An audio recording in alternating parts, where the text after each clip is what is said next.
Iya, selanjutnya kita akan ngomongin THR nih, Fer. Kira-kira Ferdi THR-nya sudah berkurang apa masih utuh? Udah berlalu. Udah berlalu. Karena mendapatkan uang tunjangan hari raya atau THR pastinya merupakan berkah ya bagi para pekerja. Namun gak jarang banyak yang tidak bisa mengelola dengan baik sehingga habis tidak tersisa hanya dalam waktu yang singkat. Mungkin Ferdi ini harus lihat informasi. Betul. Lantas bagaimana penggunaan THR secara efektif dan efisien dalam mencapai tujuan keuangan secara singkat? Berikut liputannya untuk Anda.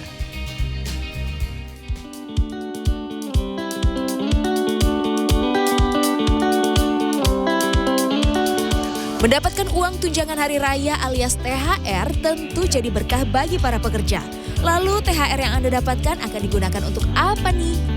Ini keperluan beli baju ya buat anak-anak sama beli kue paling. Biasanya sih kalau misalkan saya itu untuk THR sendiri dipakai buat kasih ponakan-ponakan, sepupu-sepupu ya sama mungkin ada keperluan-keperluan kebutuhan lah ya. Sekitar 20% kali ya. 20%. Ditabung 80%-nya untuk persiapan lebaran. Sering dianggap sebagai uang kaget, terkadang membuat penerimanya boros dalam menggunakan THR. Tak jarang THR lenyap tak tersisa dan keluar sia-sia karena digunakan tanpa kontrol dan perencanaan yang baik. Padahal menurut praktisi keuangan syariah Greget Kalabuana, THR adalah solusi masalah keuangan melalui perencanaan yang tepat. Ya sebenarnya THR ini sesuatu yang menarik ya, karena kalau mereka yang biasa menjalankan keuangan, THR ini bisa jadi satu quick win, istilahnya menang cepat, karena dia bisa menyelesaikan beberapa masalah keuangan, kemudian dia juga menutup kekurangan, terus juga dia bisa mencapai tujuan-tujuan keuangan secara lebih singkat. Salah satu kunci untuk bisa mengatur penggunaan uang THR agar efisien adalah dengan menggunakan pengklasifikasian sesuai kategori porsi. Mulai dari dikeluarkan lebih dulu, ditahan dulu baru dikeluarkan, hingga dikonsumsi. Pembayaran utang, zakat, infak, sedekah, hingga wakaf adalah sejumlah hal yang masuk kategori porsi wajib dikeluarkan terlebih dahulu.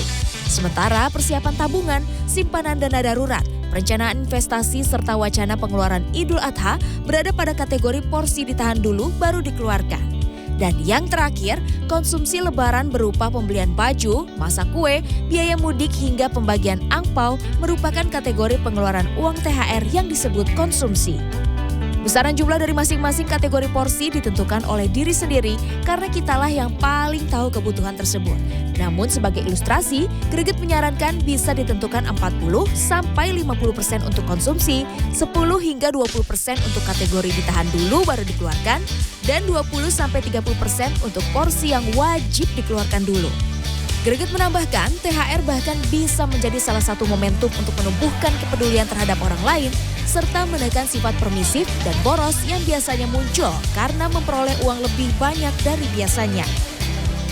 Bijak menggunakan uang tunjangan hari raya atau THR bisa jadi menjadi salah satu bentuk kemenangan Anda melawan hawa nafsu membeli kebutuhan yang tidak dibutuhkan pada hari raya Idul Fitri di tahun ini.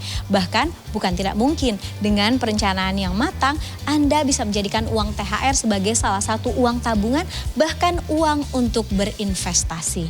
Sufiani Tanjung, Do Thompson, Jakarta.